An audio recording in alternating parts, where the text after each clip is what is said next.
Brandon here from Build to Rent Investing and Financial Talk. Want to discuss today a new series that I'm going to publish for the next several weeks on Tuesdays. Some of the conversations that I've had with some young adults and even some adults, teaching them some of the core basics of financial literacy. So the conversation we're going to be talking about today is we start out understanding the balance sheet. Your balance sheet. What is an asset? What is a liability? What is the opposite of bad debt? Then we're going to talk about there's two economies. Which one are you participating in? You might be surprised. And getting you on the right side of that economy. And then the final thing is we talk about, especially for young adults and those in their 20s, and somebody asked me to do this series for their young adults, is what to do to begin to have a career where you can name your own price. So join me today as we start this series here on Build to Rent Investing and Financial Talk, nailing financial freedom one build at a time.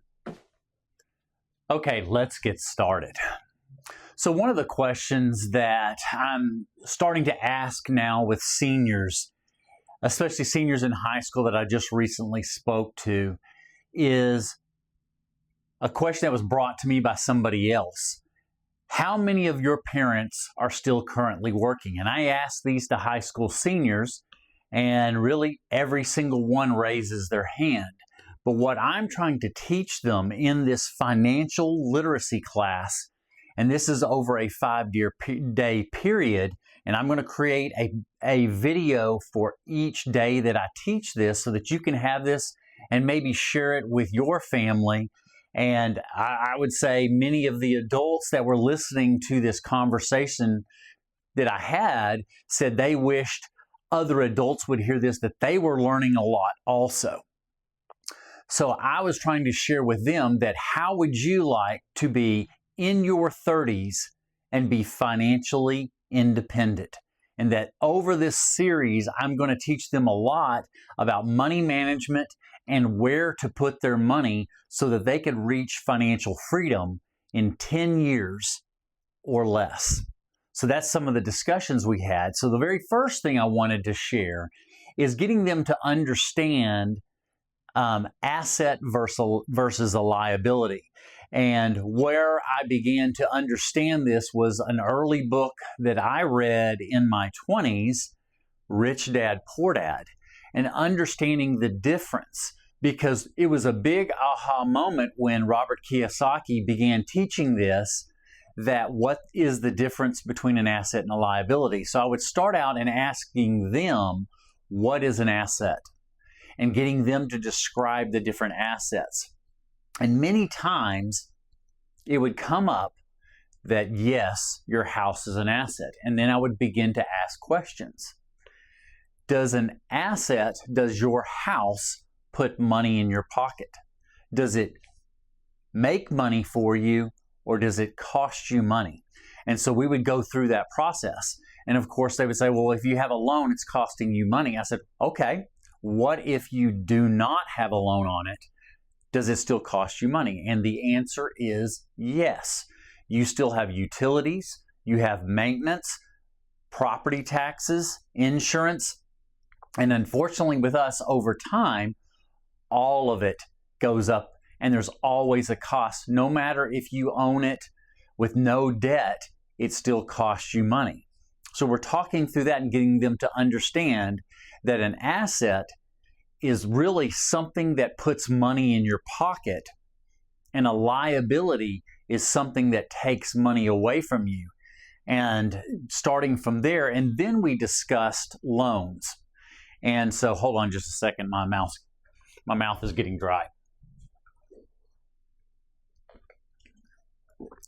So then we're discussing what is the opposite of bad debt. Is it no debt, which most people would go because that's what's being taught out in the world by some of these famous financial gurus? It's not, bad debt, the opposite is not no debt. The opposite is good debt. And what is good debt? So we talk about that. What is good debt to you? Good debt to me is debt. Good debt is leverage on some type of asset that grows in value, but also puts money in your pocket. That is good debt. And so I wanted to draw that out. So the opposite of bad debt is good debt. And I wanted to physically show them as best I could in a description what bad debt is it's a very big burden with a tiny little benefit. That is what bad debt is. It could be debt on, let's just use an example of a boat.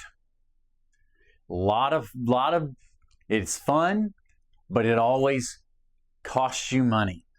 That boat always declines in value, and you're not making money if you've got a loan on that boat. And I made, what is the best 2 days of a boat owner's life? The day you buy it and the day you sell it. Boats cost a lot of money, and especially if you get a loan on a boat, it's costing you a whole lot more. Versus good debt, and I drew that out, huge benefit. This is debt, and I call it more leverage, that's putting money in your pocket with a very little burden.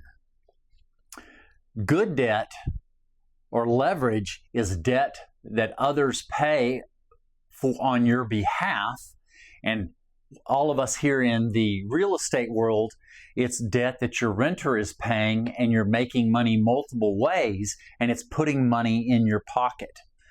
So then we went into we need to own assets. We need to have good assets that put money in our pocket. But unfortunately, our society has basically two different economies. And what I'm trying to do is get you on the right economy so that you grow. And so we talk about the two different economies. It is the people that own, I call it that K-shaped economy. These are your asset owners. Let me put that in there. Asset owners. And these right here, the other side going down, these are the ones struggling in life. They can't get ahead. These are your asset, I'm left-handed, renters. This is a section of our society, and I want you to be on the right side with asset owners. And typically, that net worth of $396,000 versus $11,000 with asset renters, most of the time, vast majority of that is the house that they have and the appreciation of their house. But what we're going to do is magnify that. If that is the average for somebody that owns a single property, what would it be like if your goal is to own rentals just for, you now have a net worth of over $1 million. And so we'll be talking about that in other videos. So I want to get you on the property ladder, not only with your home, but with rentals, and getting good debt and leverage healthy debt, not over leveraged. And we talk about that, is loan to value of at minimum 75%. And we're getting on good debt with our rental properties and making money and growing in value. So then that was the key that we talked about with the K-shaped economy, is getting you on the property ladder and becoming an asset owner. And with inflation, as we know, inflation, even the Fed factors in at least 2%. But what we also know, some of us that are older, the way they calculate inflation has been changed over the years, and I would call it manipulated over the years. We know, in looking at the old calculation from the early 80s, we would see real inflation closer to 4 or 5% even right now and today. And when it was getting real high a couple of years ago, they were calling inflation 9%. But what we all experienced and knew was way higher. It was probably 15 to 20% based off the old calculation in the 1980s. So who succeeds with that are the people that own assets that grow in value. And what if you own multiple assets? You're making money and you are the ones succeeding. We're the asset owners because inflation is a feature and it is your friend being an asset owner. Then the other thing I want to talk about is work, especially if you're younger, is what we all went through, and me too, is boy, we want to make the highest dollars we can. But what we have to understand is early in our career, we're going to work to learn first. And if you're in an interview, things that will resonate with the interviewee is asking, what are my opportunities? And first and foremost, ask, who am I going to be learning from? I call it the old apprentice model. I wish more people would be interested in who they're going to be learning from, and even asking that question. And I'm giving you some advice in your job interviews if you're looking for a career or starting to really grow in your career, is learning from the very best. You want to go after becoming, I call it going into mastery in your career. Because if you're learning from the very best and begin implementing that and becoming master at your trade, whatever career that is, you will begin to name your own price. You will be the skill set that people are seeking after because now you've worked to earn, because you've gone into mastery and you are being sought after, and you begin to name your own price in your career. So I was sharing that with these young adults, is your interest is not just your pay. First and foremost, especially early in your career, is finding out who you're going to learn from, if you want to call it that. Who are you going to apprentice from? Who is training you? And you want to learn from the very best. That's what you should look for in a career, especially early in your career, is looking for a company that you can learn from somebody that's the very best so that you can have mastery in that career. And then you're beginning to name your own price. Same thing with all of us here in real estate. I know you're listening to this YouTube university and you're wanting to master this trade. And that's what I seek to do in real estate over these last couple of decades, is I'm trying to master my trade, understanding investment property, and I seek out advice from some that have way more knowledge than I do, and I'm beginning to learn from them and becoming more of a master in this craft.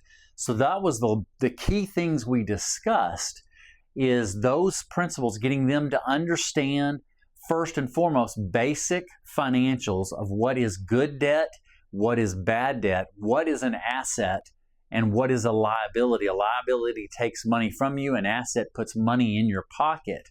And the wealthy seek assets, and understanding that you can have, the opposite of bad debt is not no debt, it's good debt, that with leverage, healthy leverage, it grows your net worth. You want to get on the property ladder and get on it as early as possible. Those are who get ahead. So that's the lesson for today in this series that I'm going to publish on Tuesdays. I do different videos on Thursdays, and I thought I would share that a lesson in somewhat of a summary view, but discuss what I am talking about with financial literacy. So that is where we start today. Look forward to my next video that comes out on Tuesdays. Please like and subscribe to Build to Rent Investing and Financial Talk. Till next time, talk to you later.